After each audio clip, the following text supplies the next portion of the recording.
Morning to all of you. आज हम लोग पढ़ेंगे इलेक्ट्रिकल मशीन के बारे में।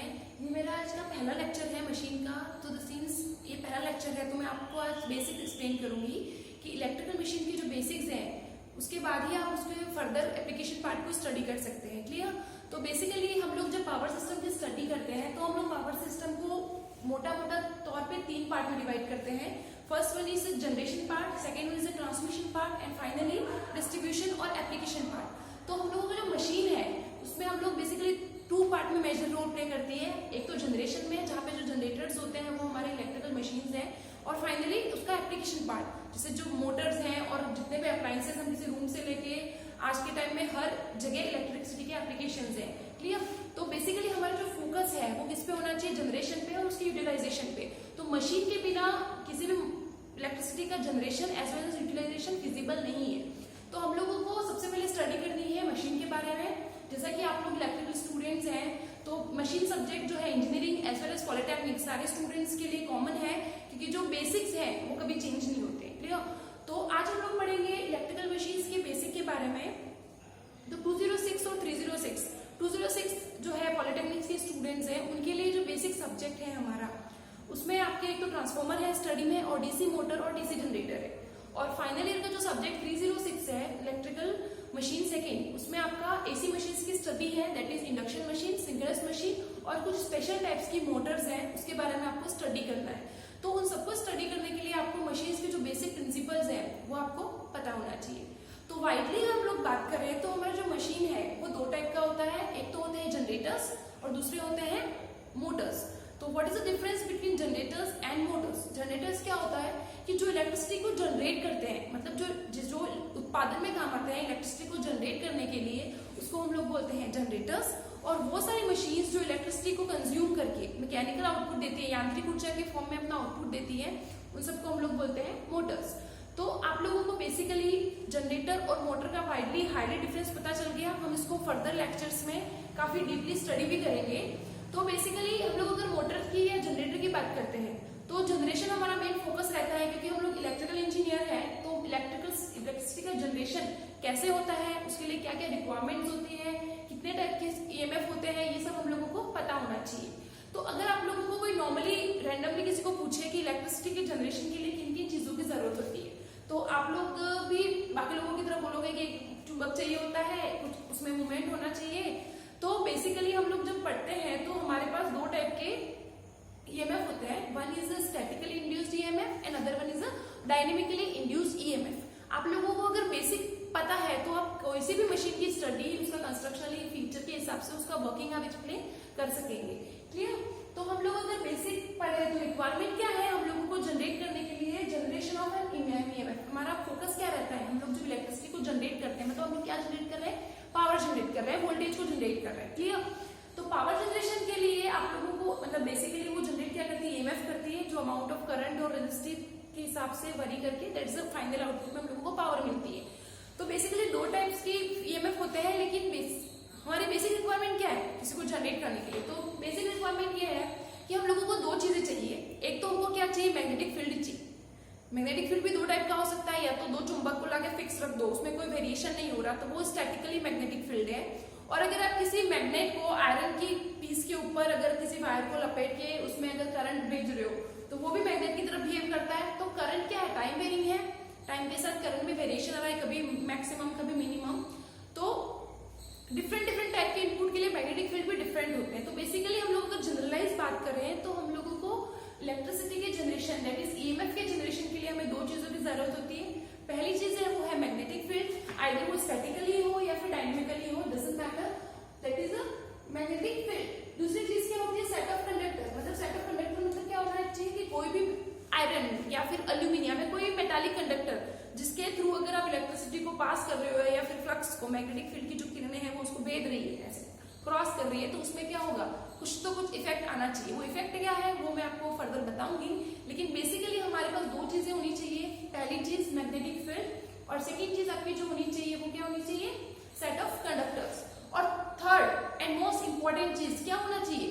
केवल मैग्नेटिक फील्ड और कंडक्टर तो कितने सारे पड़े हुए, लेकिन इलेक्ट्रिसिटी जनरेट नहीं हो सकती ना। लेकिन हम लोगों को अगर इलेक्ट्रिसिटी जनरेट करनी है तो हम लोगों को क्या करना है कि जो हमारा सेट ऑफ कंडक्टर्स और मैग्नेटिक फील्ड है उसके बीच में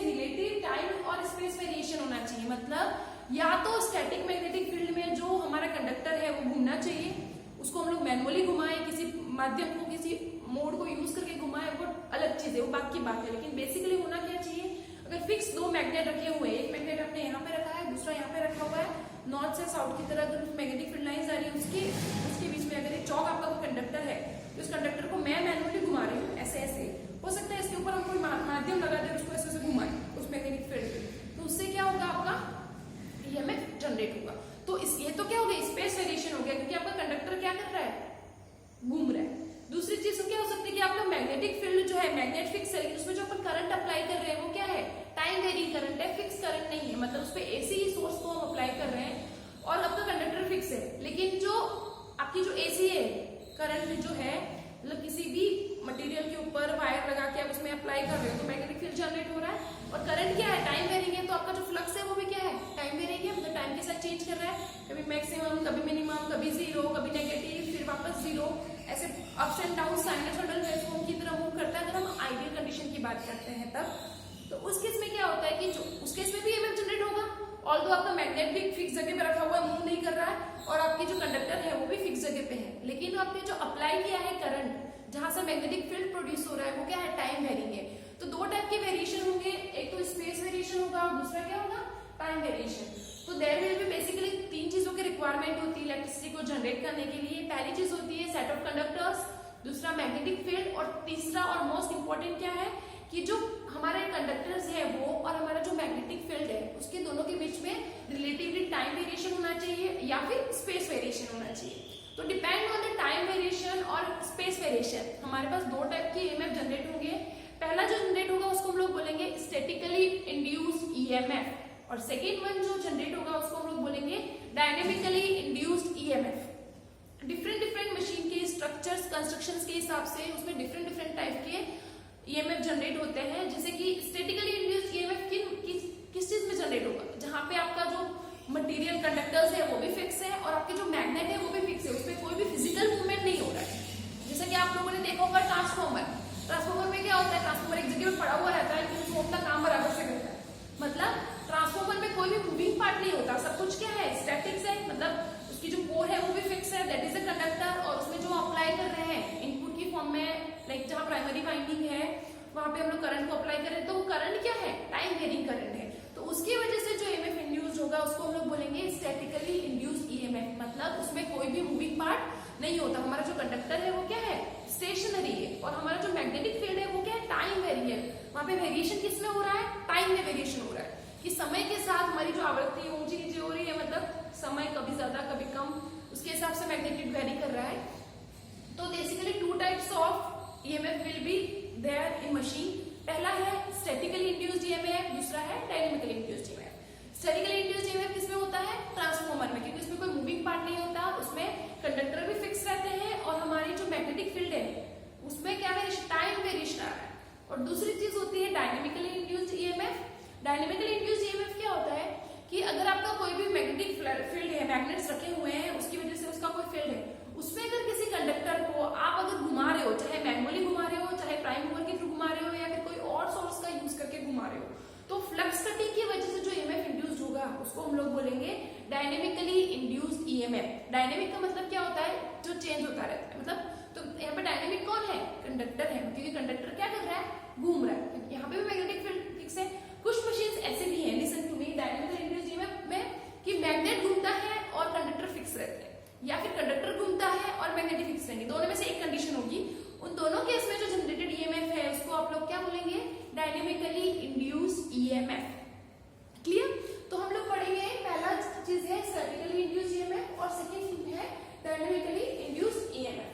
तो स्टैटिकली इंड्यूस्ड ईएमएफ में क्या है कि मैंने जैसे कि आपको बताया कि यहाँ पे कोई भी मूविंग चीज नहीं होती, मतलब आपका जो कंडक्टर है वो भी फिक्स है, लेकिन इसमें जो आप अप्लाई कर रहे हो सोर्स वो हमारा क्या है, टाइम वेरिंग सोर्स है, मतलब इनपुट जो है वो हमारा क्या है, ऑल्टरनेटिंग है, एसी है, उसकी वजह से क्या हो रहा है, उसमें टाइम में वेरिएशन आ रहा है, और टाइम की वजह से उसका जो फ्लक्स है वो भी वेरिएबल होगा, और जब फ्लक्स वेरिएबल होगा तो वो टाइम से चेंज हो रहा है, तो उसमें क्या होगा, ईएमएफ जनरेट होगा। तो ये किस साइंटिस्ट ने कहा था कि ऐसा होगा बेसिकली, तो हमारे जो फेराडे सर है, फेराडे जो थे वो पहले साइंटिस्ट थे जिन्होंने इन्वेंट किया था स्टैटिकली इंड्यूस्ड ईएमएफ का। तो इसका स्टैटिकली इंड्यूस्ड ईएमएफ किसके ऊपर डिपेंड करता है, फेराडे लॉ के ऊपर। तो फेराडे का नियम क्या कहता है, जब भी किसी भी कॉइल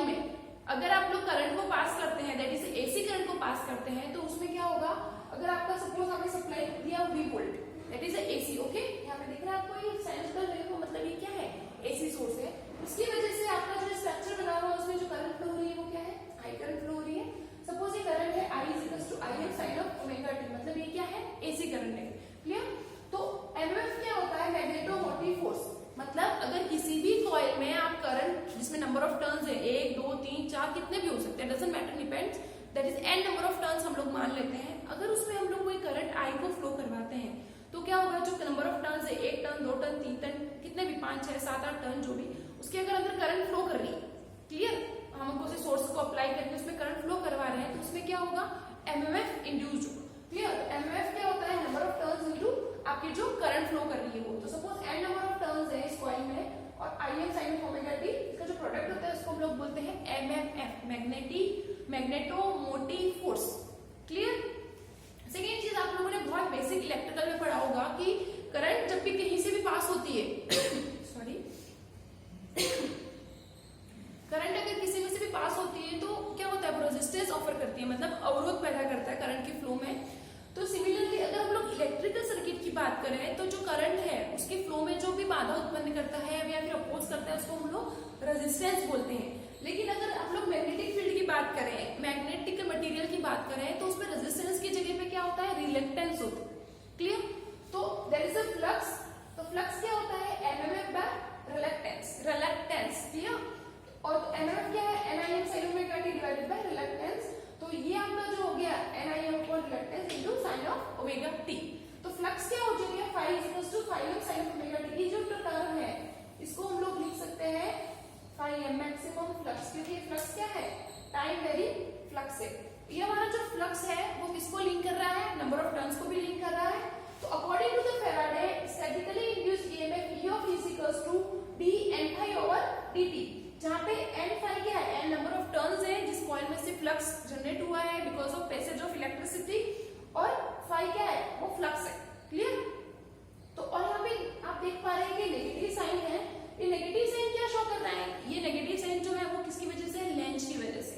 ये बता रहा है कि आपका जो स्टैटिकली इंड्यूस्ड EMF है उसकी दिशा क्या होगी, बिकॉज मशीन में आप लोगों को मैग्नीट्यूड जो जनरेट हो रहा है उसके साथ एक और चीज भी पता होना चाहिए, वो होनी चाहिए डायरेक्शन, कि वो आपका जो EMF है या फिर करंट है या फिर फ्लक्स है उसकी दिशा क्या है, कौन से डायरेक्शन में है। तो यहाँ पे जब आप स्टैटिकली इंड्यूस्ड EMF की बात करते हैं तो उसकी जो डायरेक्शन है वो बताई थी इस नेगेटिव साइन से शो करते हैं, और ये नेगेटिव साइन जो है वो दिया था लेंस ने, इसको बोलते हैं लेंज का नियम। लेंस ने क्या कहा था कि जो हमारा EMF इंड्यूस्ड हो रहा है वो उस दिशा में इंड्यूस करेगा कि वो उसके कारण का अपोज करेगा, क्लियर। क्या करेगा कि the EMF generated EMF will always opposes it cause, इस कॉज मतलब EMF जनरेट क्यों हो रहा है, बिकॉज हमारे चेंज हो रहा है फ्लक्स, क्लियर। तो हमारा जो EMF जनरेट होगा वो इस तरह से होगा, मेरी बात ध्यान से सुनिएगा आप लोग, कि हमारा जो EMF जनरेट होगा वो उसी दिशा में होगा कि उसका जो कारण है उसको वो अपोज करेगा, मतलब खुद की उसमें चूरा घोपेगा, क्लियर। तो यहाँ पे उसका कारण क्या है, टाइम वेरिंग फ्लक्स, मतलब फ्लक्स में चेंज हो रहा है उसकी वजह से EMF जनरेट हो रहा है।